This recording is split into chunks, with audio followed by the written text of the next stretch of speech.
Welcome everyone to the retreat lecture. This session helps us reflect on the deeper meaning of retreat and how to bring its benefits into daily life. Thank you for joining with us. Let's begin.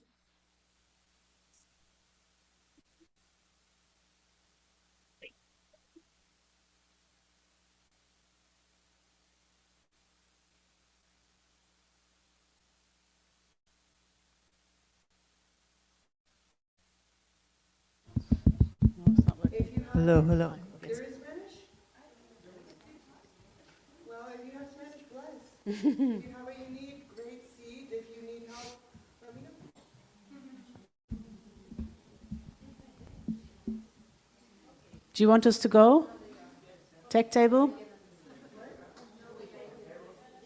Tech table, okay. Oh, thumbs up. Welcome. Okay. Okay, we have the glorious task to get you through basic retreat recommendation in 45 minutes. And we could talk a whole week about this. And there has been a lot of talk about it already. So we want to mainly help those people who have not done retreat before. So please, we hope we are able to get your questions at the end. We hope to be able to answer them before we get to the end. So here we go. Can I have the first slide, please? Tech table. First slide, please. Thank you. Okay.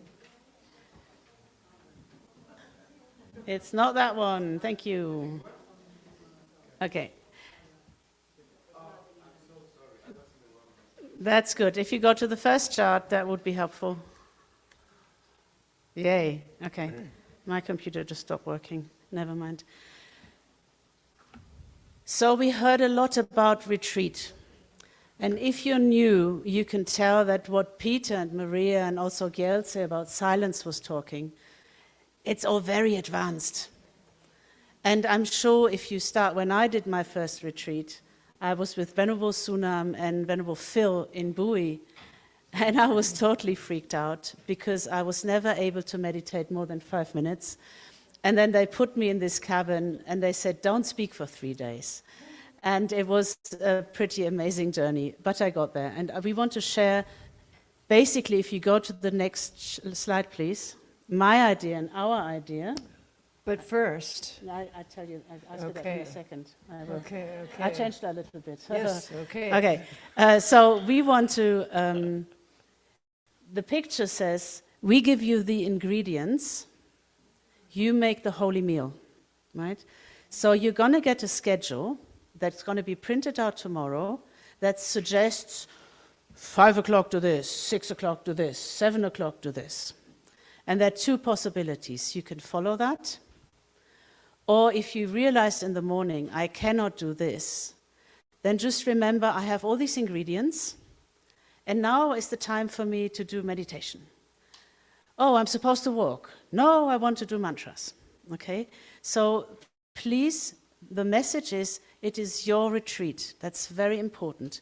If you think you have to follow anyone else's schedule, you're not going to have a happy time. I can tell you that. So the main thing is, remember, it's your retreat. You have to decide what you do when, and the schedule is just meant to help. Okay? So going back to the first question, Kat. I'm here with wonderful Kat, who has done many retreats. I'm very honored to do this together with her. And I wanted to ask her, why the heck do we do retreat in the first place? What's it good for?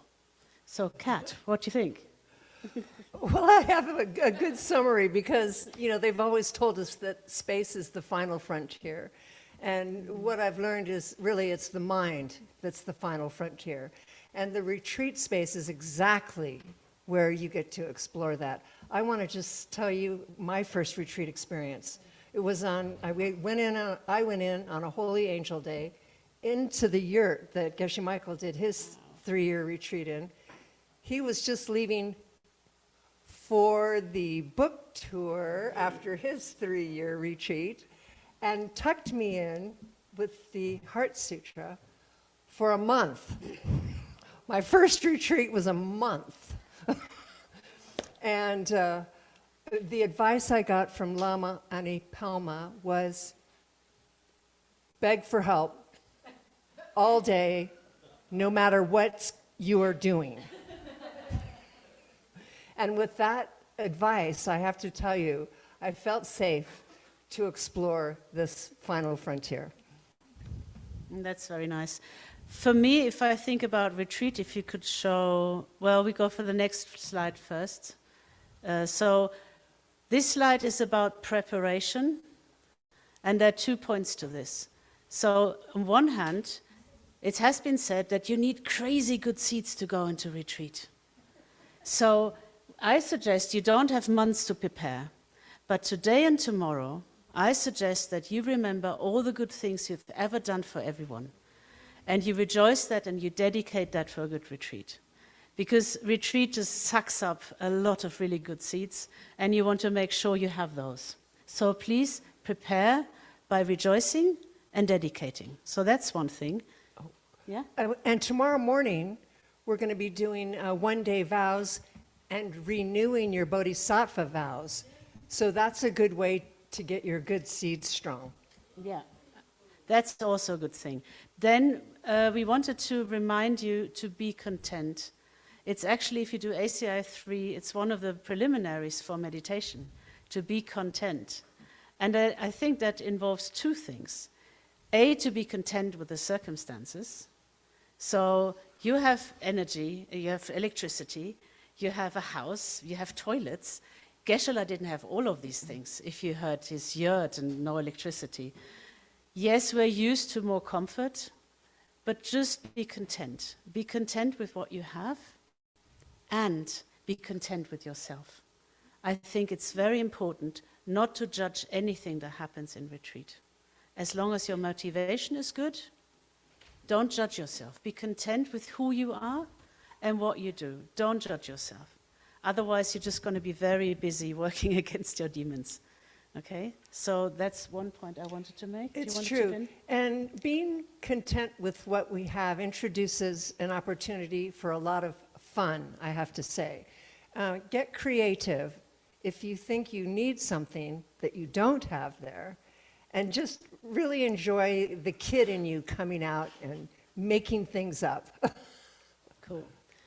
Okay, so be content is one thing, prepare by rejoicing in your good seeds is another, or retake vows. Next slide, please. Geshe Michael says about retreat, if you're not doing this for other people, it's no point doing. And I think it's very important that you check your motivation. For me, my biggest motivation is what I would call flies on the windscreen. Anyone gets the reference there? It's a very famous song by Deepesh Mode. And it's about renunciation, if you believe it or not. It says flies on the windscreen. It says death is everywhere. There are flies on the windscreen for a start, reminding us that we could torn apart. It's a very great song. I can only recommend this to you. Anyway, for me, I go into retreat because I want to make the world a better place. And I want to help the people around me that I have created in the first place. I live in Wilcox. I'm a commuter. And the guy next to me, who is an engineer, who's like a construction worker, he's there for 7 months. And he just told me there was a tornado in Oklahoma, and it killed his cousin and her husband, and the 2 children are very badly injured, and they are in intensive care now. And that happens all the time. And samsara sucks, to be honest, right? And retreat is the place where you change the world. And your motivation should be that in my world, right? And remember that Geshe Michael assigned us the task to contemplate on joyful effort. So as you're remembering your motivation for the benefit of all beings, start coming up with plans on how you're going to help all beings, fueled by this joyful effort that you discovered in your retreat. Cool. So motivation is one thing. It also says goal here. I think you should set yourself a goal. And it's very difficult to do that. You can do a very immediate goal, like I want to change my boyfriend, or I want to change my work, very sort of immediate worldly goals. And there are ultimate goals. I want to get this body of light and turn into the angel, what have you. I tend to have both. I always dedicated, and my goal is to become a different person. But Peter just said you need the confirmation that the path works. And in my first 4 weeks retreat, I planted a partner, an angel. And like 2 months after I came out of retreat, he was actually there. And I had been single for 10 years. So, and that was for me important on the path, to have someone at my side. And that's very worldly if you want. It could also be a very high goal. But just think about goals like that you can dedicate the retreat to.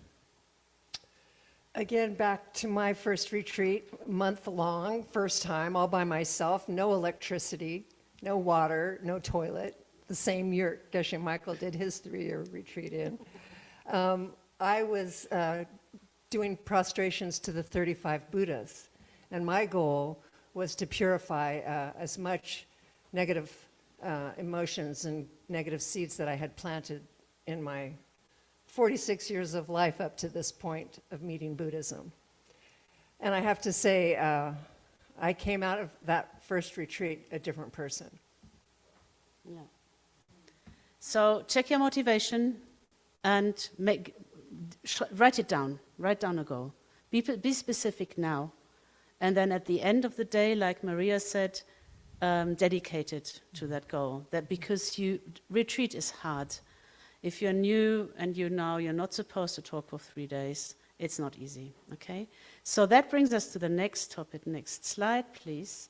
That Kat is going to share with us. Silence. There we go. Here we go again. I love silence. Silence, I discovered early in my Buddhist career, is something different than an absence of noise. And silence, for me, is something tangible. It's something palpable. It's like a cushion that I can float in. And my thoughts are supported in this cushion of silence. And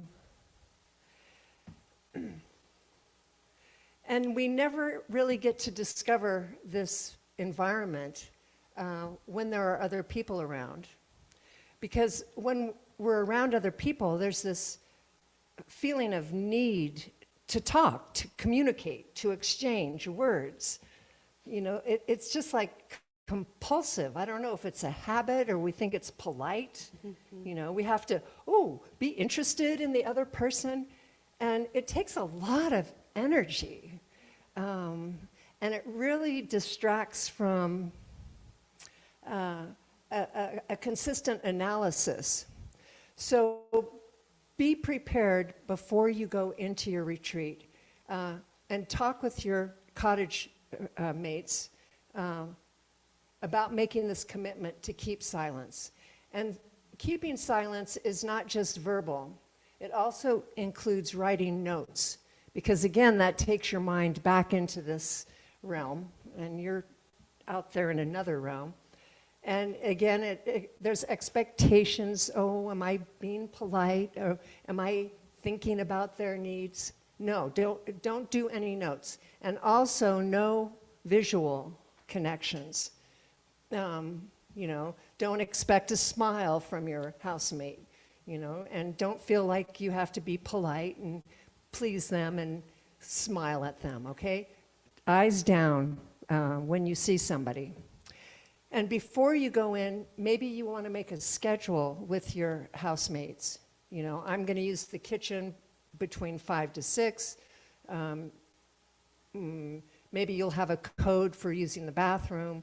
Make a system that's going to promote your separation from each other during that 3 days. Oh, and no sign language either. That happened a lot in our 3-year retreat. Okay, let's see here. So clarify everything you need to clarify with your housemates tomorrow before you go into silence.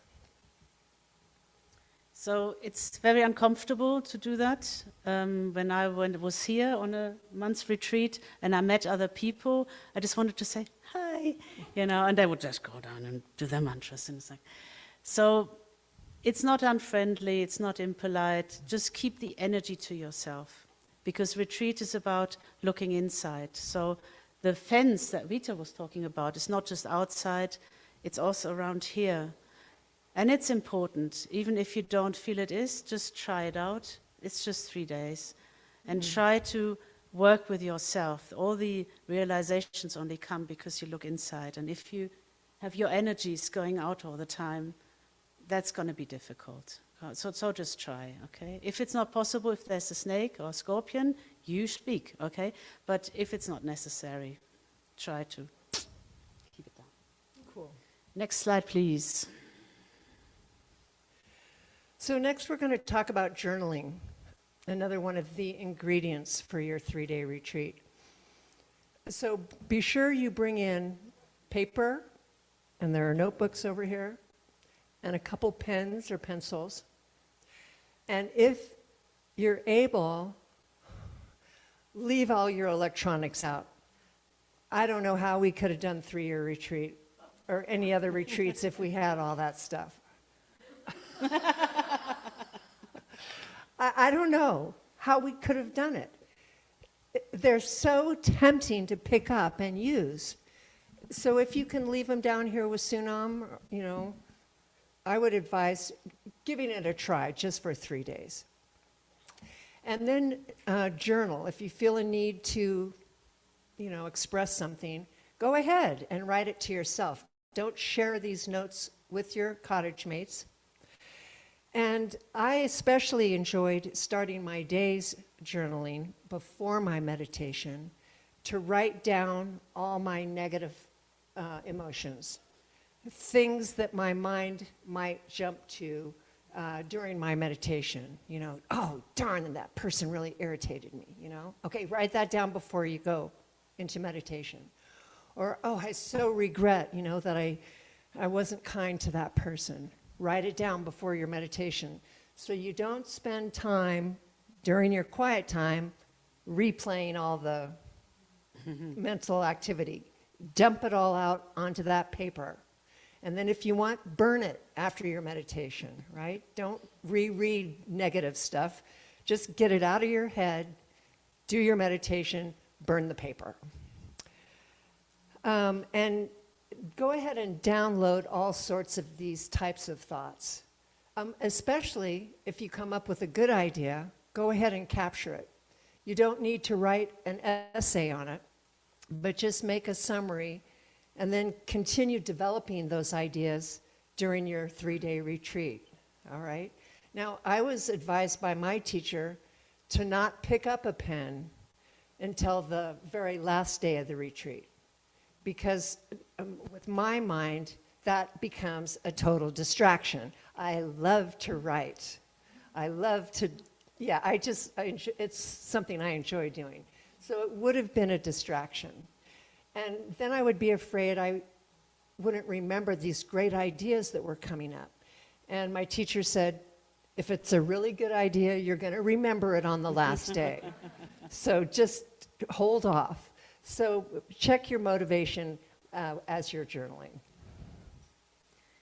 For me, it was a life and death question because my mind would not go still. So in my very first retreat, I wrote down a lot because that was instead of stalking. So for me, it was a life and death question. And now after 4-week retreats, I don't need it anymore.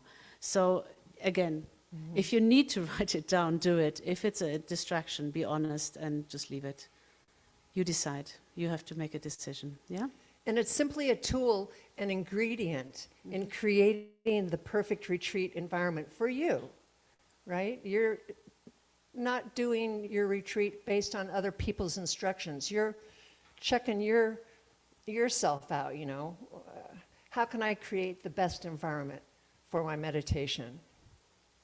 Brings us to the next point. Next slide, please. Meditation. Cat.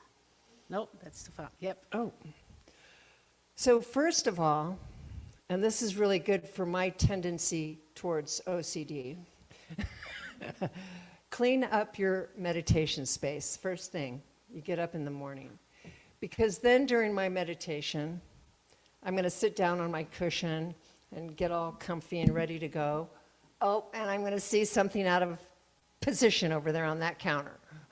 So I'm going to get up and go straighten that tablecloth or put the fork away. You know, make sure everything is in perfect order before you get onto your meditation cushion. And then make lovely, lovely offerings. Spend extra time making offerings because you have time now. And itemize all the holy beings that you're making these offerings to. And begin the welcoming process of these holy beings that you're going to invite into your meditation as part of the preliminaries, right? So you're going to make your space beautiful for them. You're going to make them lovely offerings, you know, when they come in to your cottage. Oh, would you like a glass of water? You know, how about some, you know, beautiful music or this lovely piece of art I made yesterday on my walk. Take time. And this, as I say, it's a rare opportunity to take the time for lovely offerings in our busy days. So luxuriate in this moment of offering to very high and holy beings. And then take time to do the preliminaries. You're going to be in retreat for 3 days. Preliminaries themselves are extraordinary. So enjoy that time. Don't just rush through them, you know. Really feel the beings with you. They've come. They've enjoyed your offerings. They remark how beautiful your space is. And begin the preliminaries and do it very, very sweetly. Can we just check everyone knows the preliminaries to meditation? Anyone not? Raise your hand. We're happy to explain. Who? Yeah, you don't. Okay, can you just quickly... Go for it. I'm going to let you go for it. Okay. Preliminaries, Geshe Michael does that in meditations normally. You invite someone you admire. Someone who has something that you find is cool. That can be a living person or someone from history. It can be a teacher. It can be a family member. You know, whatever. It can be Manjushri. You know, you choose someone who's going to help you in your meditation because he's protecting you and guiding you, right? So you get that person in front of you, like Geshe Michael did in the meditation, and then you're going to make an offering and say, hey, I think you're really cool. You're the coolest meditator. I really wish I could meditate as good as you do. Can you please help me? And you admire that. You could also make an offering like flowers in the sky. I offer you the sky full of flowers, you know. Thanks for coming.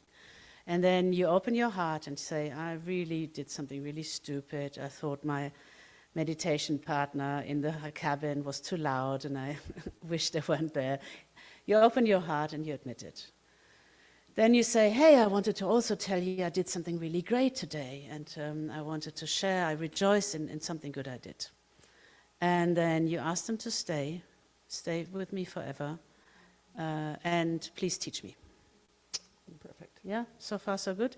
And then the seventh preliminary comes at the end, that's the dedication. Then comes the main meditation. I've done preliminaries for many, many years. Sometimes when I don't have time, I just do the preliminaries, and they're, as you said, extremely beautiful and lovely, and they help you a lot with meditation. They're preparations because it gets your mind ready for meditation. They're important, okay? Let's just do them. It's useful. And they position the seeds powerfully so that you have a good meditation. Now remember, on Chinese New Year's, we did the Jetsong Kapamo, and it said that a good the seeds for a good meditation are ethics. So during the preliminaries, you're, of course, rejoicing for the positive ethical thoughts, words, and deeds, and you're purifying the other ones so that you don't take misaligned seeds into your meditation. And then also the cause of good meditation is taking care of the peace of the other people in your retreat house, right? Protect the quietude in your retreat cottage and dedicate that to your good meditation and good retreat results. That's all. I think what I have to do now here is that you're going to get printed schedules, as I said, I believe, tomorrow or something. Have a look. If it makes sense to you, that's okay. What happens in retreat for me, or generally, is because you zip the door, everything inside becomes magnified, and then you sit there in the morning, it says, think about the sixth perfection, and your mind goes crazy because you're so irritated by something. That happened to me in my first retreat, and I really struggled, and then I went, it's no point me doing something that I cannot do. So I just took that irritation and I meditated about that. So because I couldn't have done anything else. So if you have something that pops up, don't push it away. In retreat, you don't push things away. You take it and you meditate about it as your object. I think that's important. Don't follow blindly something. This path needs people who think for themselves and to follow what's happening to them, and we don't ignore ourselves.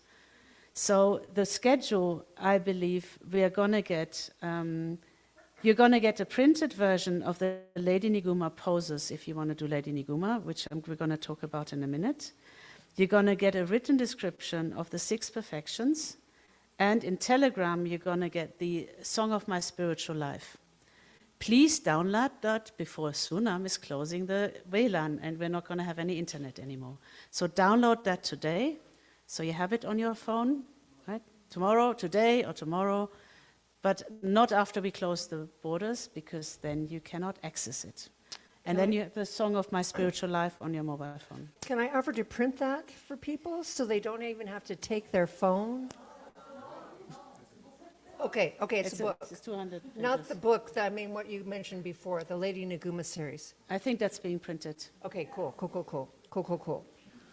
Okay, so what you do, you have the ingredient meditation.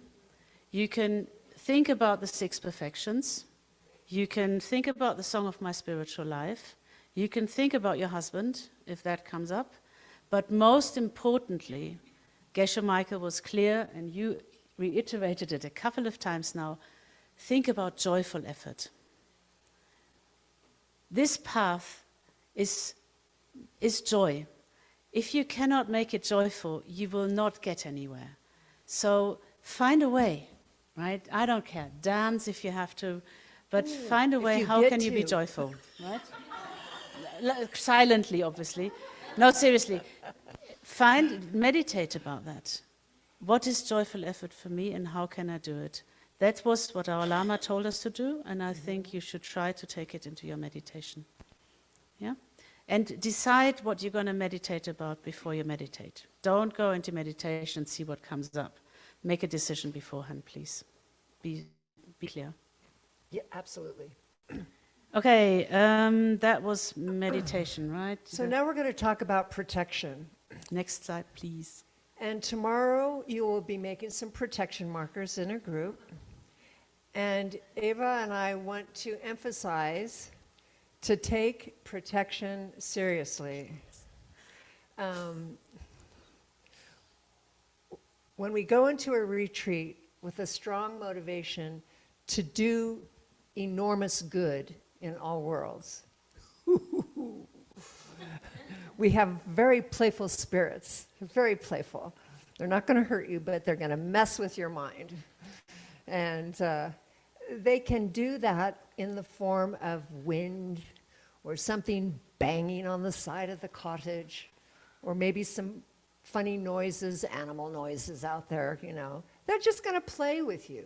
So the protection markers, one, help keep those types of distractions outside of your headspace.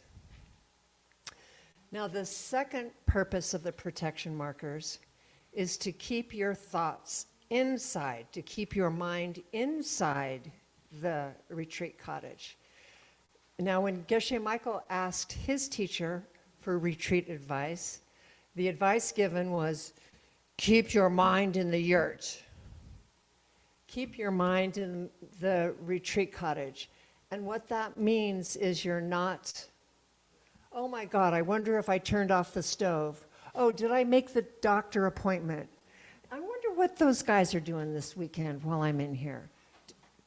The protection marker's going to help keep all of that type of distraction contained inside the yurt. So you're only focused on inside your head, or inside your meditation cottage, I should say.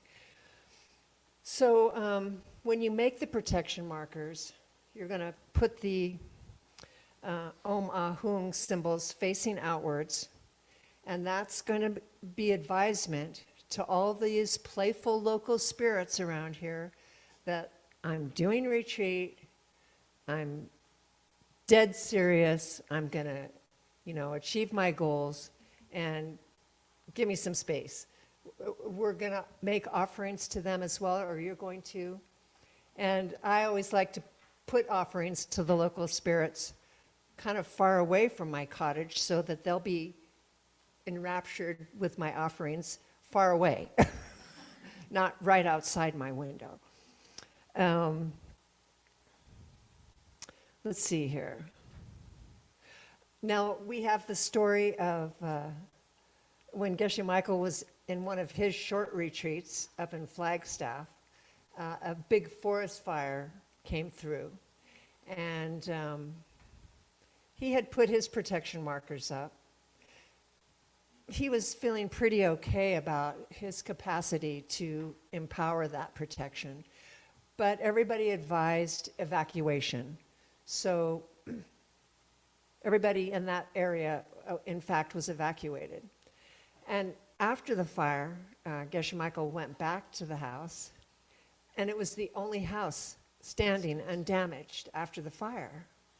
The fire had swept through the forest and burned everything down except where he had put the protection markers in. And we had similar experience here during 3-year retreat, where a fire ravaged through the area. We were on the point of evacuation, right, Gelsay? And it stopped up at house 27, right at the edge of the retreat valley. So enough of us had put our protection markers out, and I know everything comes from us, how we take care of other people, and these things work. And if you don't do it, that also means it works and you're going to have trouble. We all tried without. I think everyone who's done retreat has thought, oh, it's not that important. And we've all regretted it. Seriously, take it seriously. When Ale explains it to you, listen carefully, do it properly. It will really help you. Don't take it lightly. These things work. And the way I've noticed it doesn't work for me when I skip it is my mind is flying in all the directions of space. So they really do help keep things contained. Okay. Okay, then next slide, please. We talk about a thing called lung, which you might have heard before. Now, we don't have time to explain lung in detail. Basically, I want to say, if you feel funny means you can have it tight in your chest, you're either very excited and giggly, or you get depressed, you don't get any air, you cannot sleep. All these are signs of lung. People are very different. But if you feel shit, you have to react immediately. It takes a short time to get lung, and it takes forever to get rid of it. In retreat, you can lose weeks just because you didn't react fast enough. So I advise you, if you feel like, oh my God, I don't get any air, don't sit down to meditate, don't do yoga, react, take care of yourself. And then ask yourself, what would be good for me? And then you do that.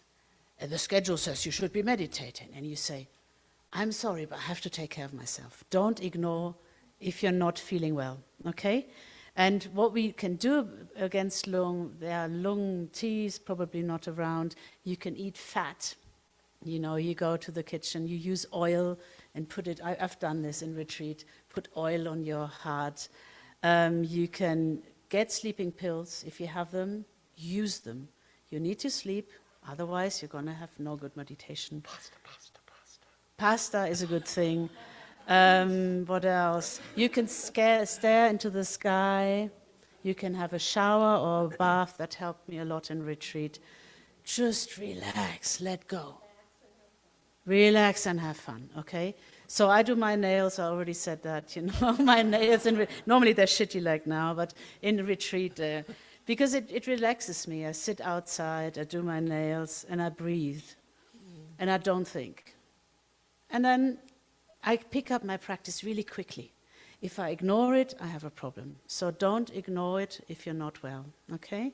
That's basically what I would recommend. And then we have the next chart. Do you want to add anything on that? You're not the lungi type, right? I'm the 24/7 lungi type Very good, okay. lifestyle. Okay, so lung is actually not all that bad. Sometimes you want to flirt with it, but at the moment I think we just want to be careful to be happy. And if you feel you're not happy, react. Okay, next slide, please. Exercise. So don't just sit all day. Your body needs to move. Your prana needs to move. Do yoga. Sometimes yoga can be tricky. Just feel. You might want to walk around. You might want to just stretch. Just make sure you do some kind of movement of your prana. Yeah? And Walk around. Jing asked if she could make some loose rock dams. She was on the volunteer team the other day, and I talked to Tim and I talked to Pachi about that, and both said, if that's something you would want to do, if you were on the crew the other day, come talk to me and I can get you set up if you want to do that for your moving prana activity. Cool. Okay, so you feel you have to decide what you do at any given point. It's your retreat. No one else is going to judge you. You don't have to do anything apart from 4 things. And Peter stole totally my thing because I learned this from Peter. Next slide, please. So it says keep your joy.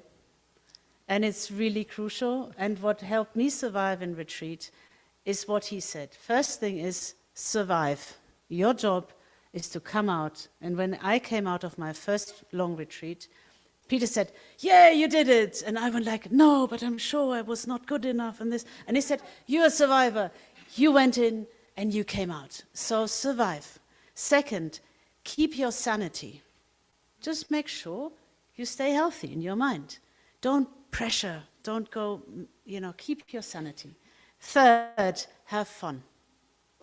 And then within those boundaries, do as much as you can. So it's not like, do and meditate and do and then have fun. But have fun, and within those boundaries of having fun, you do as much as you can. Okay, and that order is very important. Because in the end of the day, no one's judging you, no one knows what you're doing, no one cares. They all have enough to do with their own stuff. And you want to come out and say, and don't judge yourself, and say, Big one. I had a good motivation. I tried my best. I survived it. I had fun. I'm happy about my seats. And the inner voice that criticizes you, you tell them to shut up. Exactly. Okay? It's very important not to judge your practice. I remember Geshe Michael always saying not to play footsies with your negative emotions under the table, Tell them to get out of the car right now, Don't criticize yourself. Yeah. And the other thing that I want to give you is I've had like a week retreat or 4 days, and then they sent me into 4 weeks straight. And I was wondering how I was going to survive that. And I sat there and went like, that's crazy. Why do I do this? I don't know. I want to get out of here. And what kept me in is my faith in my teachers. Mm-hmm. I was very skeptical when I started. For 2 years, I questioned everything they said. And then at some point, I knew they were right. And I've never doubted the path ever since. And I sit there and say, I don't understand this, but they say, they told me about the pen. I've had great successes. I don't know. I trust them on this. And then you just say, have faith. Because we are logicians and we are critical people, and yes, we're supposed to question everything, but at some point, you need that faith in this person who told you about the pen. And you just hold on to this and says, I don't know, but I trust them. And I think you plant the seeds that you will trust yourself in the future more. Just because you trust this one person who had the kindness to share this wisdom with you. And remember, our goals are to achieve bodhicitta, which is to see this luminous image coming out, that you're bringing happiness and freedom from suffering for all beings in all worlds, starting in your retreat cottage, starting with yourself, okay? So all of your thoughts, words, and deeds could be focused on happiness and freedom from suffering as you do your practice, okay? So your framework, I think, is exquisite, you know? Set that happiness cushion up around you and then practice in there. Okay, before Sunam comes and gives you all the logistics, you have 5 minutes to ask the most important question. We'll try to be quick. Do you have any questions now that we can answer? Yes, Lena at the back. Shout. Okay, don't shout. Yeah.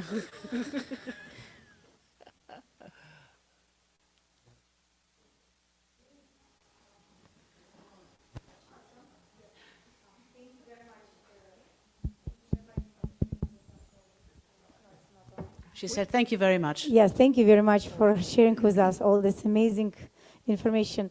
My question is, during the silent retreat, yes, I'm be able to do some hard exercise. Like I love to, really like doing sports, jump, run, use the rope, jumping rope and everything. Really work hard so my body will really feel it. So is this okay, or it's not, or I just have to do yoga? Absolutely. Oh, yeah? You know, number one, it sounds like it brings you joy. Okay. I mean, we don't have to go much further into that. And it gets your prana moving. And just make sure you don't disturb the other people. If you're jumping around like crazy, But that's the only thing I would say. Otherwise, I totally agree. Go into the wash and find some rabbits to jump rope with. Any other questions? How long I can read? Because I had a lot of books. We didn't talk That about Dharma that. Do you book. want to talk about that? I bought 10 plus books from the bookstore, so Well, I think first you'd have to answer, what is your goal for your retreat?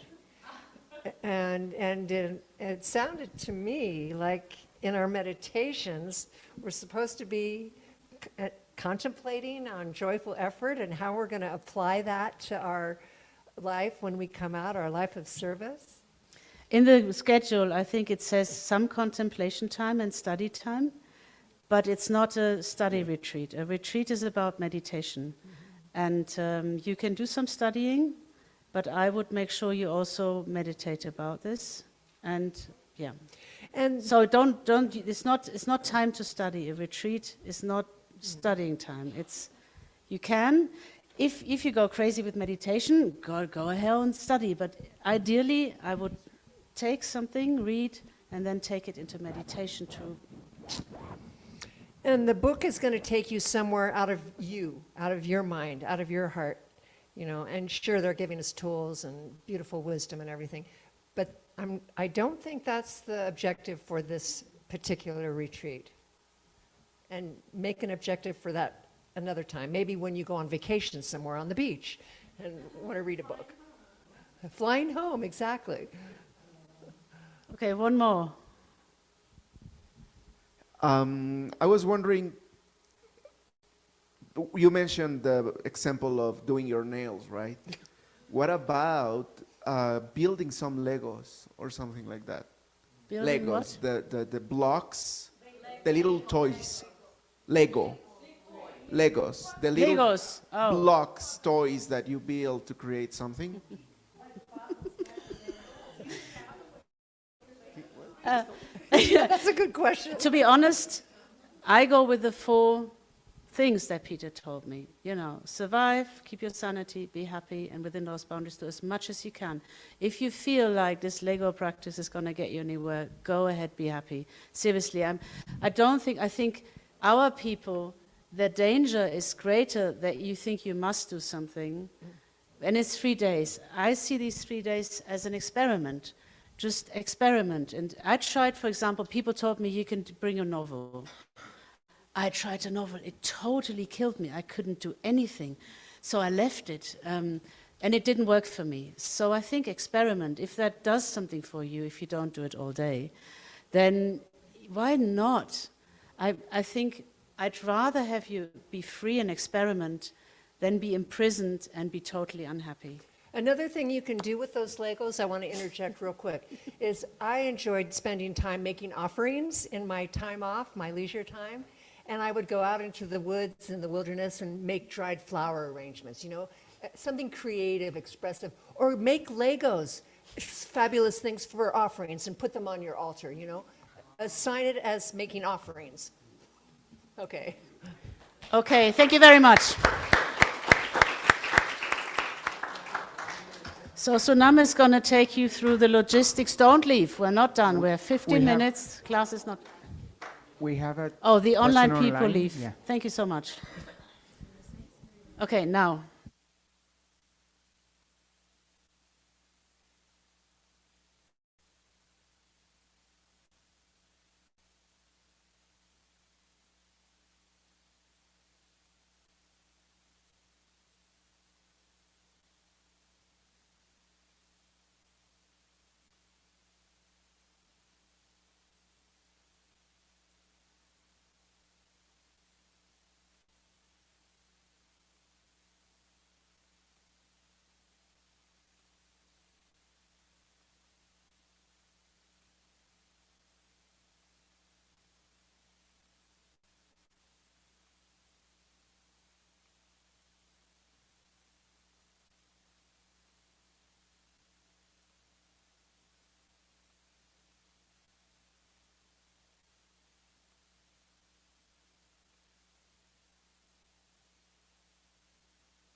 Thank you everyone for joining this retreat letter. We hope the reflection supports your ongoing practice. Hope you have the silent day well.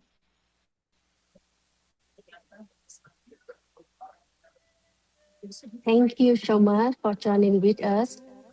Bye, how. Cambia la See you soon. planta y se viste de verde la primavera, cambia el pelaje la fiera, cambia el cabello el anciano, y así como todo cambia, que yo cambie no es extraño,